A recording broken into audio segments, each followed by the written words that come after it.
Imagine waking up one day as a king, and by sunset, you're twice as rich as you were at dawn. No investments, no trade deals, no years of careful planning. Just war. Just conquest. Just taking what belongs to someone else. This wasn't fiction. This was how empires actually built their wealth. While we often talk about trade routes and taxation, the brutal truth is that some of the greatest fortunes in human history were made in a matter of days through one simple mechanism: the spoils of war.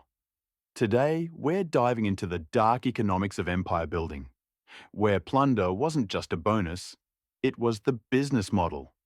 We'll explore how gold, slaves, and land transformed kingdoms overnight, and why Rome became the perfect case study for getting rich through violence. Let's talk about the spoils of war.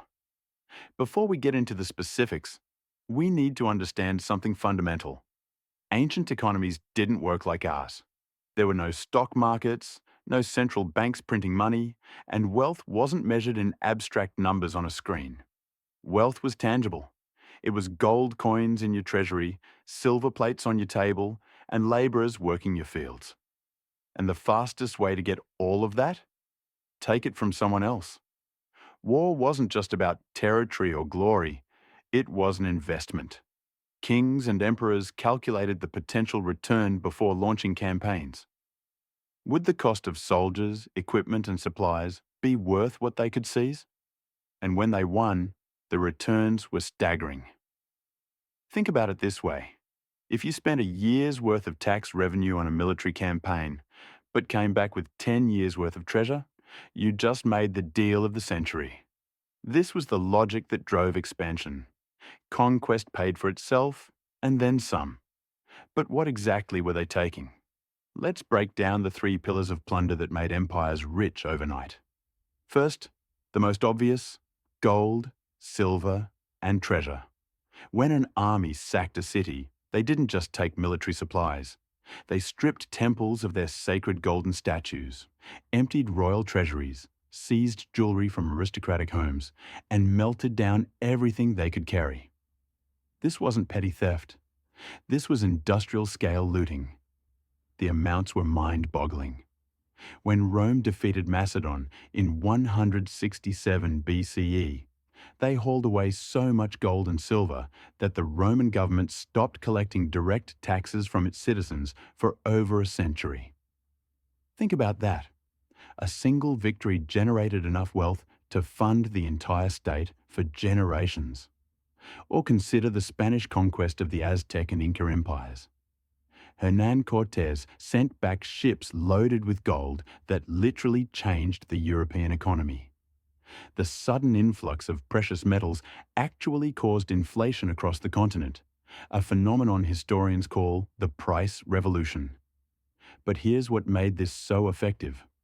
Precious metals were universal currency. You could melt down a foreign god's golden idol and mint coins with your emperor's face on it. Cultural and religious value was instantly converted into liquid wealth. One civilization's sacred artifact became another empire's war chest. And this wealth didn't just sit in vaults. It funded more wars, built monuments, paid soldiers, and created the appearance of prosperity that kept populations loyal. Plunder financed the very machinery of empire. But gold and silver were just the beginning. The second pillar of plunder was even more valuable: people. Enslavement after conquest provided empires with something more sustainable than one-time treasure. It gave them free labor for generations. After defeating an enemy, victorious armies would round up survivors and march them back as slaves. These weren't small numbers. We're talking tens of thousands, sometimes hundreds of thousands, from a single campaign. Rome, again, provides the clearest example. Julius Caesar's conquest of Gaul reportedly resulted in the enslavement of over 1 million people. 1 million.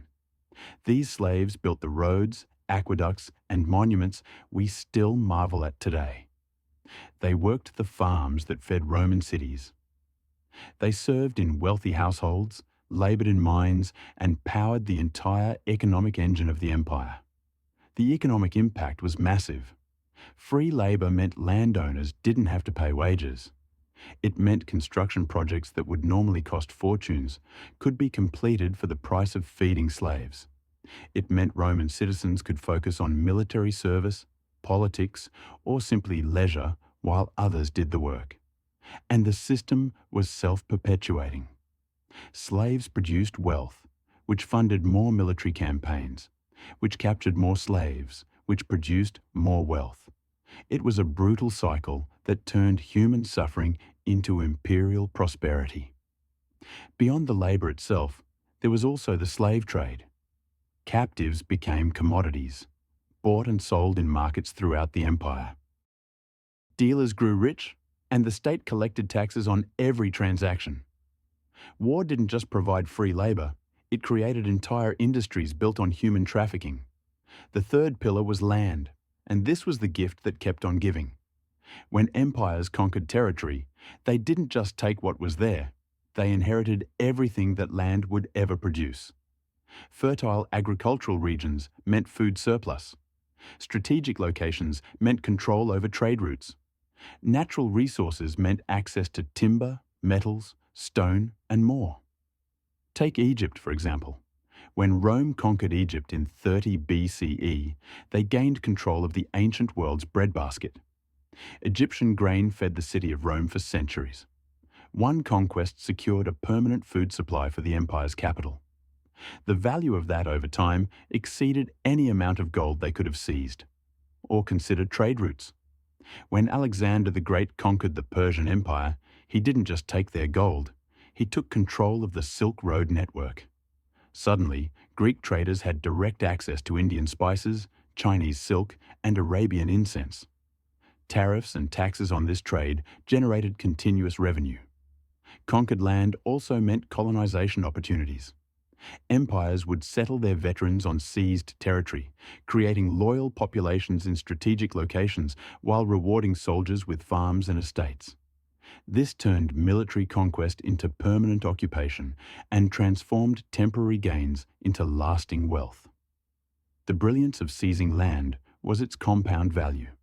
Unlike treasure that could be spent, or slaves who eventually died, land produced resources year after year, generation after generation. It was the ultimate long-term investment, and it cost nothing but military victory. Now let's bring this all together with Rome, the civilization that turned plunder into an art form. Rome's rise from a small city-state to a Mediterranean superpower was built on systematic conquest and extraction. Every major expansion came with an explosion of wealth that transformed Roman society. The Punic Wars against Carthage brought massive plunder. When Rome finally destroyed Carthage in 146 BCE, they sold the entire surviving population into slavery, seized all the city's wealth, and even salted the earth according to legend. Carthage, once Rome's greatest rival and a wealthy trading power, was erased and its riches absorbed. The conquest of the eastern Mediterranean brought even more. When Pompey defeated the kingdom of Pontus, he brought back so much treasure that it funded years of public building projects in Rome.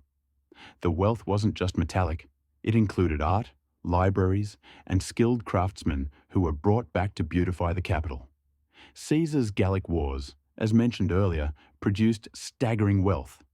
The gold, slaves, and land transformed Caesar personally from a politician drowning in debt into one of the richest men in Rome.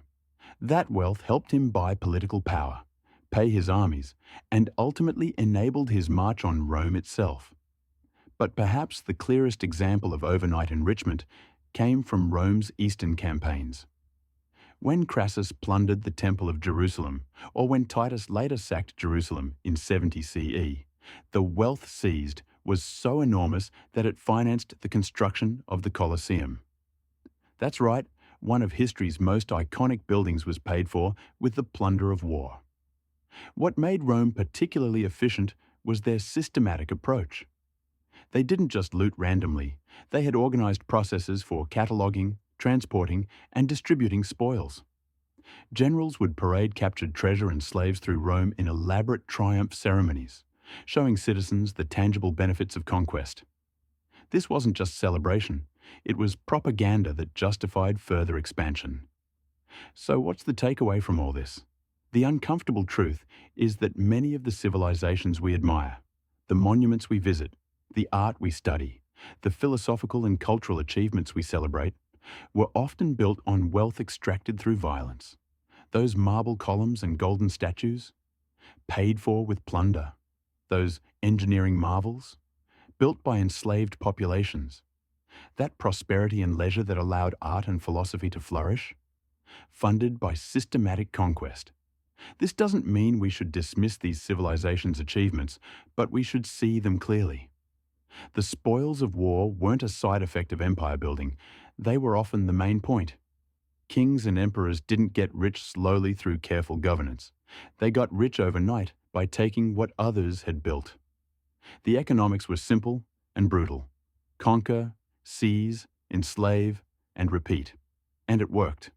For the conquerors, at least, it worked spectacularly well. Understanding this history matters because it reveals how concentrated wealth and power have often been built, not through innovation or fair exchange, but through organized violence and extraction.